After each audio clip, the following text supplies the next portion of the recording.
అడుగు దాటితే అక్కర దాటుతుంది అన్నట్టుగా పొద్దు ఊకితే చాలు మా కడుపు నిండినంత పని అవుతుంది. ఏమని ఏం చేయం ఎట చేయం మా రెక్కలు ముక్కలు చేసుకొని వసవస అని కన్న కష్టం చేసినా మా బతుకు ఇలం బలం లేకుండానే అయ్యింది. దేవుడా శంకర భగవంత అని నెత్తికి చేతులు పెట్టి అన్నమో రామచంద్ర అంటుంటే ఈ సర్కారుకు ఎట్లా ఇది అనిపించింది, ఎట్లా ఇదయ్యింది, ఎందుకు మా మీద కక్ష కట్టింది, ఎందుకు మా పేదోళ్ళ బతుకులతో ఆడుకుంటుంది, మేమే ఉన్నావా ఇలా కంటికి మేమే కనబడుతున్నావా, ఈ బడాబాబులు ఎటుపోయిర్రు, ఈ పెద్ద పెద్ద రాజకీయ నాయకులు ఎటుపోయిర్రు, కోటీశ్వరులేమో ఏమనరు ఎట్లా అన్నారు. కానీ మా పేదోళ్ళ ఇండ్ల మీద మా పేదోళ్ళ గూడునే మొత్తం అతలాకుతలం చేసి ఆగమాగం చేస్తున్నారు. మేము ఏం పాపం చేసినాము? ప్రకృతిలో నివసించే ప్రాణులు ఎన్నో ప్రతి జీవితాల పొట్ట కొరకే తిప్పల పడుతుంది. కానీ ఈ మానవునికి కొన్ని కోట్లు ఉన్నా కోరిక పుడుతుంది. గసొంటోళ్ళ పని చేయమంటే, గసొంటోళ్ళని ఇది చేయమంటే ఇగో మా పేదోళ్ళ గుడిసెలు కూలగొట్టి మమ్మల్ని రోడ్డు పాలు చేసారు, మమ్మల్ని బజారు పాలు చేసారు. మేము ఎట్లా బతకాలి, ఏం చేయాలి, ఏంది ఏం కథ అని పిల్లారు మేడం రోడ్ల మీదకి వచ్చి పాపం అన్నవో రామచంద్ర అని అఘోరిస్తురులా. ఈ మహబూబ్ నగర్ జిల్లా కేంద్రంలో క్రిస్టియన్పల్లి సమీపంలో ఆదర్శ నగర్లో 75 ఇండ్లపై దాడి చేసి రడనుల్లా అధికారులు.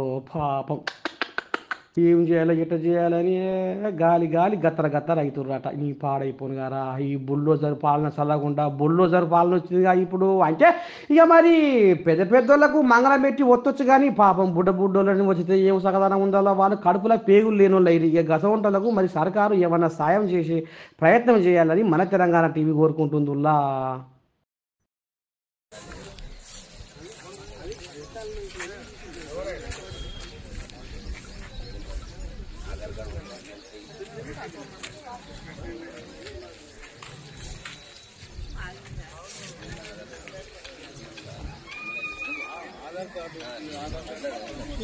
చూసుకోవాలి ఆధార్ కార్డు కొట్టాలి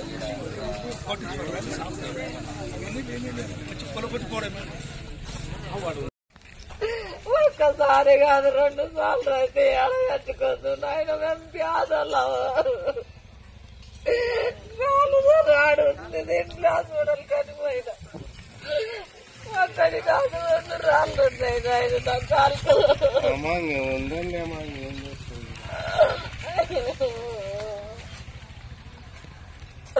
మొన్ననేమైనా శనివారం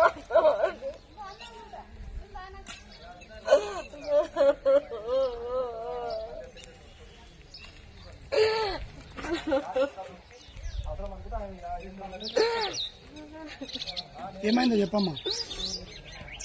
తెలియదండి, నేను హాస్పిటల్లో ఉన్నాను. హాస్పిటల్ ఎదురుకు వచ్చిన చిల్లుకుల మొన్ననే పోయినా నేను హాస్పిటల్ కానీ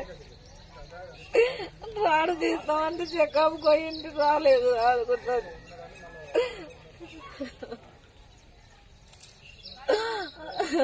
పోయి వచ్చే వరకు ఇట్లా చేసి.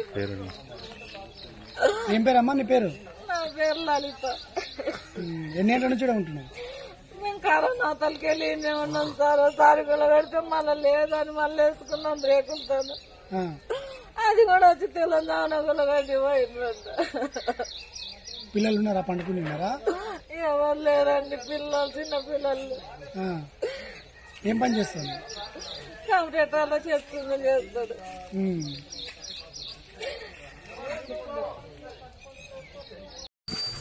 సార్ మేము 58 జీవో కింద అప్లై చేసుకున్నాం సార్ గత ప్రభుత్వంలో. పేదవాళ్ళం సార్ ఇల్లు కట్టుకున్నంత కూలిపోయింది సార్. కాళ్ళు మొక్కుతుంటే కూడా ఎడవలేదు సార్. కరెంటు బిల్లు వచ్చింది, నల్ల తీసుకున్నాం, కలెక్షన్ తీసుకున్నాము. పిల్లలం అందరం ఉన్నాం సార్. దీంట్లో చాలా రోజుల నుంచి ఉన్నాం. ఓసారి గుడి చేసుకుంటే కూలిపోయిండ్రు. పోనీలేని మళ్ళీ ఇప్పుడు చిన్నదో ఉన్నదో ఇల్లు కట్టుకుంటే మళ్ళీ వచ్చి కూలిపోయింది సార్. అంటే మీకు గవర్నమెంట్ నుంచి పట్టా గానీ సార్ పట్టా ఉంది సార్.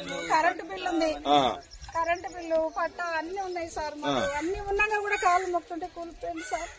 ఇక్కడ సార్ మేము సార్ ఈ ప్రభుత్వం రేవంత్ సార్ వచ్చి మాకు అన్ని ఇండ్లు అన్ని పట్టాలు మొత్తం అవి ఇవి అన్ని కట్టుకున్నాం సార్. పేదవాళ్ళం మరి ఎక్కడ పోదాం సార్. అన్ని కులిపిస్తా ఉన్నాడు. ఇవన్నీ కూలిపోయింది సార్.